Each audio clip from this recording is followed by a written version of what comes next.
미국에서 신용카드 연체료가 현행보다 4분의 1인 8달러 한도로 대폭 낮춰지게 됩니다. 바이든 행정부가 물가 단속 기동 타격대를 구성하고 가격 조작, 바가지 요금 단속에 돌입한다고 선언했습니다. 슈퍼화일 승부로 도널드 트럼프 전 대통령이 니키 헤일리 후보를 주저앉히고 조 바이든 대통령과의 본선 재대결에 돌입할 채비를 하고 있습니다. 미국에서 AI 인공지능 기술을 요구하는 구인 구직이 올 들어 다시 증가하고 있습니다. 세계 최고 부자 순위에서 아마존의 제프 베조스가 2천억 달러로 1위에 복귀했고 테슬라의 일론 머스크는 주가 하락으로 2위로 밀려났습니다. 여러분 안녕하십니까? 워싱턴 뉴스 투데이입니다. 미국에서 신용카드 월 상환액을 시한 안에 내지 못했을 때 무는 연체료가 현행보다 4분의 1인 8달러 한도로 내려가게 됩니다.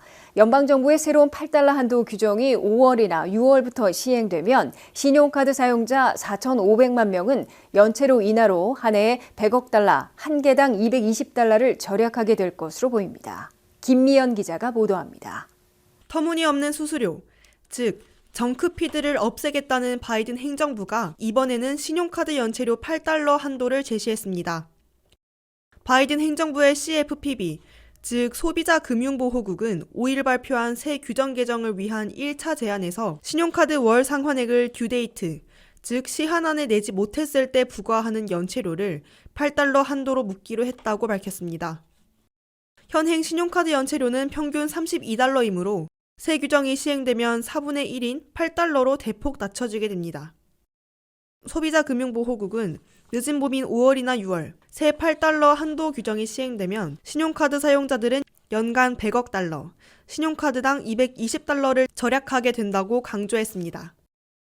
미국에선 연체료를 물어온 신용카드 사용자들은 4,500만 명이나 되는 것으로 집계됐습니다. 제피모건 체이스, 뱅크 오브 아메리카, 웰스파고, 시티그룹 등 대형 은행들을 비롯해 각 금융기관들은 신용카드 연체료로만 1년에 140억 달러나 징수했는데 그중에서 100억 달러를 잃게 됩니다. 미국 금융기관들의 신용카드 연체료 수입을 보면 2020년에는 119억 달러, 2021년에는 113억 달러, 2022년에는 145억 달러로 급증한 바 있습니다. 주요 수입원 중에 하나를 대폭 깎이게 된 금융기관들은 새 규정이 시행되면 법정 투쟁에 들어갈 것으로 시사하고 있습니다. 그만큼 돈벌이를 막거나 삭감하려는 정부를 상대로 주요 금융기관들은 소송을 제기해 손실을 최소화하려 시도할 것으로 내비치고 있습니다. 바이든 행정부는 이미 은행과 아파트 회사, 대형 소매상, 항공사 등에서 숨기거나 가짜 비용을 마지막 순간 부과하는 정크 수수료를 모두 금지시키는 절차에 착수해 있습니다. 개별 규정 또는 광범위한 포괄 규정이 시행되면 대부분의 정크 수수료가 금지되며 이를 위반하는 회사나 사업체는 소비자들에게는 환불해 주어야 하는 동시에 당국으로부터 상당액의 벌금을 부과받게 됩니다.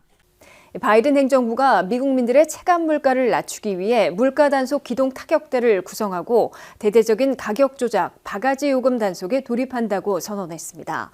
기동 타격대는 식품과 처방약, 교통비 등을 중점 단속하게 되는데요. 이들 물가는 정부의 수치상으로는 진정됐지만 실제로는 아직도 많이 올라 있어 소비자들이 물가 진정을 체감하지 못하게 만들고 있는 분야라고 백악관은 강조했습니다. 류영화 기자가 보도합니다. 40년 만에 고물가를 진정시킨 것으로 안도해온 바이든 행정부가 물가 인하를 전혀 체감하지 못하고 있다는 미국민 소비자들의 원성을 해소하기 위해 기동 타격대까지 구성하고 대대적인 바가지 요금과 가격 조작 단속 카드를 꺼내들었습니다. 바이든 백악관은 5일 연방법무부와 FTC, 즉 연방교역위원회가 공동 운영하는 스트라이크 포스, 기동 타격대를 구성한다고 발표했습니다. 기동 타격대는 물가가 진정됐음에도 실제 소비자들에게는 가격을 내리지 않는 프라이스 가우싱, 즉 가격 조작이나 바가지 요금을 집중 단속할 것이라고 강조했습니다. 백악관 국가경제위원회 책임자인 라일 블레이너드 국장은 우유나 계란 가격이 내려갔는데도 일부 회사들은 소비자들에게 혜택을 돌리지 않고 비싸게 팔고 있다고 지적했습니다. 브레이너드 국장은 특히 일부 회사들은 비싸게 파는 것에 그치지 않고 추가 비용이나 숨은 비용을 끼워 넣고 심지어 위법행위까지 서슴지 않고 있다고 개탄했습니다.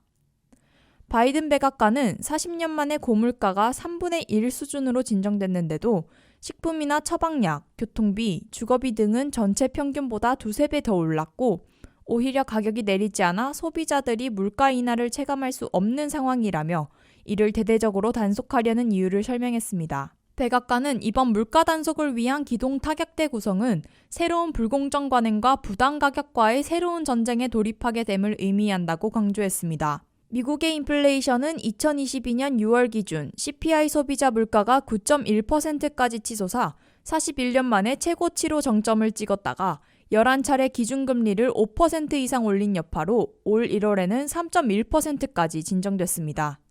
그럼에도 미국민들이 자주 소비하는 고기류는 전년보다 11%, 외식비는 5.1%나 비싼 수준으로 전체 평균보다 2~3배나 오른 상황입니다. 게다가 약값은 9%나 급등해 있으며 매달 내는 렌트비는 전년보다 6.1% 올랐습니다.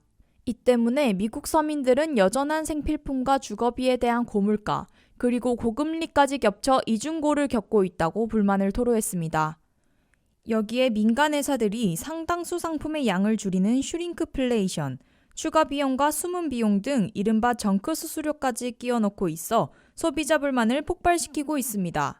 조 바이든 대통령은 7일 밤에 행할 새해 국정연설에서 미국민 체감 물가 낮추기로 생활비용 전략을 가장 강조할 것으로 알려져 멀어진 표심을 얼마나 되돌릴 수 있을지 기추가 주목됩니다. WKTV 뉴스 류령아입니다. 이 슈퍼 화요일 승부로 공화당 경선에서 독식하고 있는 도널드 트럼프 전 대통령이 마지막 남은 니키 헤일리 후보를 주저앉히고 조 바이든 대통령과의 본선 재대결에 돌입할 채비를 하고 있습니다. 트럼프 전 대통령은 과반 득표 시 대의원 169명 전원을 확보할 수 있는 캘리포니아를 비롯해 전 지역 석관으로 경선마저 끝낼 태세이고 헤일리 후보는 아무런 유세나 선거 광고 일정을 잡지 않고 있어 마지막 무대가 임박했음을 보여주고 있습니다. 한면태 기자가 보도합니다. 2024 슈퍼 화요일은 어느 때보다 싱거운 경선 승부가 돼버려 보기 힘든 본선 재대결에 조기 돌입하고 있습니다. 15개 주에서 투표한 공화당 경선과 16개 지역에서 직접 투표 또는 당원 대회를 연 민주당 경선 모두 두 선두주자들의 독주와 대의원 독식으로 사실상 경선을 끝내고 있습니다. 공화당 경선에서 도널드 트럼프 전 대통령은 최대 표밭인 캘리포니아에서 과반 이상 득표 시 대의원 169명을 독식하는 것을 비롯해 거의 전 지역에서 석권해 공화당 티켓을 거의 손아귀에 거머쥘 것으로 보입니다. 트럼프 전 대통령은 현재까지 대의원 확보에서 273대 43으로 앞서가고 있는데 15개 주에 걸린 865명의 절대 다수를 차지해 공화당 대통령 후보로 지명되는 데 필요한 1215명에 더욱 다가설 것으로 예고되고 있습니다. 트럼프 측은 매직 넘버에는 3월 12일이나 3월 19일에 도달할 수 있을 것으로 밝히고 있으나 니키 헤일리 전 사우스캐롤라이나 주지사가 중도 하차하게 되면 경선은 초기에 완전 끝나게 됩니다. 니키 헤일리 후보는 3월 들어서도 $100만 모금에 경선을 지속할 수 있는 상황으로 밝히면서도 슈퍼 화요일 당일은 물론 그 이후에 어떠한 이벤트 일정도 잡지 않고 있으며 방송 선거 광고도 중지하고 있어 슈퍼 화요일이 마지막 무대가 될 가능성을 시사하고 있습니다. 민주당 경선에서는 전통적으로 현직 대통령이 독식해왔는데 이번에는 조 바이든 대통령에게로 90% 이상이 쏠려 있습니다.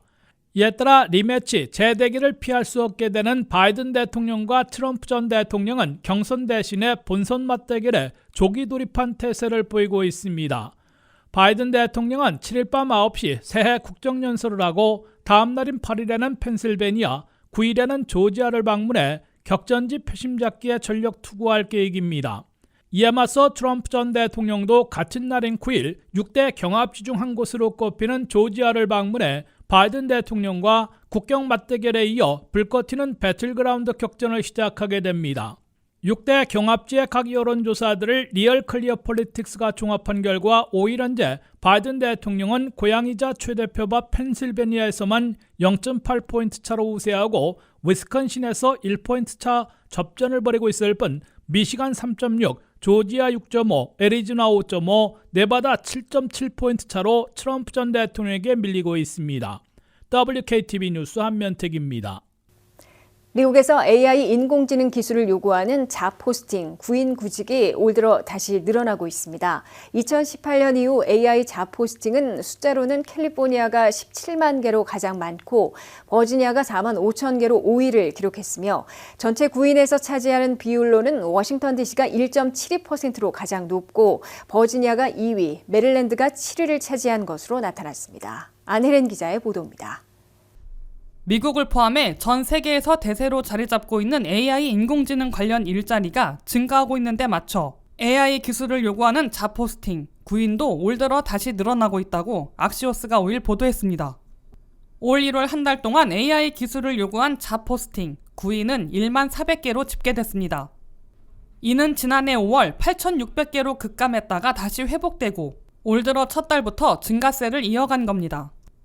다만 AI 기술을 요구하는 자포스팅은 등락을 거듭해와 다소 불안한 분위기를 보여주고 있습니다. AI 기술이 답보 상태에 빠지거나 우려가 높아지면 자포스팅이 급감했다가 개선된 기술이 발표되고 적용 속도가 빨라지면 급등하고 있습니다. AI 기술을 요구하는 자포스팅은 2021년 10월 26,600개로 최고치를 기록했다가 2022년 12월에는 7,300개로 급락한 바 있습니다. 2023년 2월 1만 개 이상으로 회복했다가 5월에는 8,600개로 줄어들더니 9월에는 1만 3천 개로 다시 늘어 올 1월까지 1만 개 이상씩을 유지하고 있습니다. AI 인공지능이 주목을 끌기 시작한 2018년 이래 인공지능 기술을 요구하는 자포스팅은 수치로는 캘리포니아에서 17만 개가 나와 가장 많은 것으로 나타났습니다. 서부 워싱턴주에서 7만 2천 개가 포스팅됐고 텍사스와 뉴욕에서 각 6만 6천 개로 공동 3위를 기록했습니다. 버지니아와 매사추세츠는 4만 5천 개의 AI 인공지능 자포스팅으로 공동 5위를 차지했습니다. 일리노이가 7위로 3만 1천 개, 펜실베니아가 8위로 2만 7천 개, 노스캐롤라이나가 9위로 2만 5천 개, 플로리다가 10위로 2만 4천 개의 AI 일자리를 구인한 것으로 집계됐습니다. 전체 자포스팅에서 AI 인공지능 자포스팅이 차지하는 집중도 비율로 보면 워싱턴 DC가 1.72%로 가장 높았습니다. 버지니아는 1.38%로 2위를 기록했고 서부 워싱턴주는 1.24%로 3위, 캘리포니아는 1.12%로 4위, 매사추세츠는 1.03%로 5위, 뉴욕은 0.99%로 6위, 메릴랜드는 0.83%로 7위, 뉴저지는 0.77%로 8위를 차지했습니다. 흔히 AI 인공지능 기술이 확산되면 인류의 일자리를 대거 빼앗기는 업종들도 생길 것으로 우려되고 있으나 인공지능 기술을 필요로 하는 새로운 고숙련, 고임금 일자리가 생겨날 것이므로 이에 대비해 준비해야 한다고 전문가들은 권고하고 있습니다. WKTV 뉴스 안혜린입니다. 세계 최고 부자로 아마존 설립자 제프 베조스가 재산 2천억 달러로 2년여 만에 1위에 복귀했습니다. 테슬라의 사주 일론 머스크는 주가 하락으로 1,980억 달러로 줄어들어 2위로 밀려났습니다. 세계 최고 부자들의 2024년 순서에서 1위와 2위가 바뀌었습니다. 블룸버그의 빌리어네어 인덱스에 따르면 2024년 현재 세계 최고 부자는 아마존 설립자 제프 베조스가 재산 2천억 달러로 1위에 복귀했습니다. 제프 베조스는 2021년 1위를 차지했다가 테슬라의 일론 머스크에게 밀려났었는데 2년여 만에 1위에 복귀한 것입니다. 제프 베조스는 아마존의 주가가 올 들어 17%나 급등하는 바람에 재산이 234억 달러나 불어나는 덕분에 세계 최고 부자 1위 자리를 되찾았습니다. 반대로 테슬라의 사주 일론 머스크는 1,980억 달러의 재산으로 2위로 밀려났습니다. 머스크는 전기차 부진으로 테슬라 주가가 올 들어 21%나 급락하는 바람에 313억 달러나 줄어들어 2위로 밀려났습니다. 3위는 루이비통의 모기업 대표 프랑스의 베르나르 아르노로 1,970억 달러의 재산을 보유한 것으로 나타났습니다. 4위는 페이스북의 마크 저커버그로 1,790억 달러의 재산을 보유하고 있습니다. 5위는 마이크로소프트 창업자 빌 게이츠로 1,500억 달러의 재산을 갖고 있습니다. 6위는 마이크로소프트의 전 최고 경영자 스티브 발머로 1,430억 달러의 재산을 보유하고 있습니다. 7위는 투자의 귀재로 불리는 워런 버펫으로 1,330억 달러의 재산을 갖고 있는 것으로 평가됐습니다. 8위는 AI 인공지능으로 주목받는 오라클의 회장 레리 앨리슨으로 재산이 1290억 달러인 것으로 나타났습니다. 9위는 구글의 공동 창업자 레리 페이지로 1220억 달러의 재산을 보유하고 있습니다. 10위는 구글의 공동 창업자 세르게이 브린으로 1160억 달러의 재산을 갖고 있습니다. 10대 최고 부자들 가운데 7명은 2024년 들어 뜨거워진 주식시장 화랑으로 주가 급등에 따른 재산 가치가 크게 늘어났으나 테슬라의 일론 머스크, 구글 창업자인 레리 페이지와 세르게이 브린 등 3명은 주가 급락으로 재산이 줄었습니다. 블룸버그 빌리어네어 인덱스는 세계 최고 부자 50명의 명단과 재산 증감 부분을 추산해 발표하고 있는데 미국민들이 절대 다수를 차지하고 있습니다. 아시아계로는 11위와 12위 부자들이 인도 출신이고 중국인들도 몇몇이 포함돼 있으나 한국인들은 없는 것으로 나타났습니다. 이상으로 워싱턴 뉴스투데이를 마치겠습니다. 시청해주신 여러분 고맙습니다.